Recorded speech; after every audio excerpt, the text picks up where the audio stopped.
भूत सर्गौ लोकेऽस्मिन् दैववासुर एव च दैवो विस्तारशः प्रोक्त आसुरं पार्थ मे शृणु। मनुष्य हेउछि केवल दुई प्रकार, गोटे हेउछि देवता एवं अन्यटी हेउछि असुर।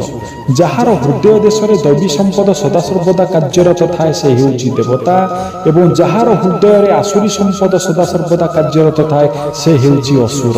सेतिपई भगवान श्रीकृष्ण गीतार अर्जुन को कहले गुण ही कर्म विभाजन, अर्थात साधनार विशेषर नाम ही यज्ञ। सही यज्ञ को कार्य रूप देवा ही कर्म, जहाकु चारि गोटी श्रेणी रे विभक्त करा जाइछि ताहा ही हेउछि चारि गोटी वर्ण, यथा ब्राह्मण, क्षत्रिय, वैश्य एवं शूद्र। यही चारि वर्ण हेउछि गोटे साधकर उच्च नीचर स्तर मात्र, ना कौनसी जाति वा वर्ण।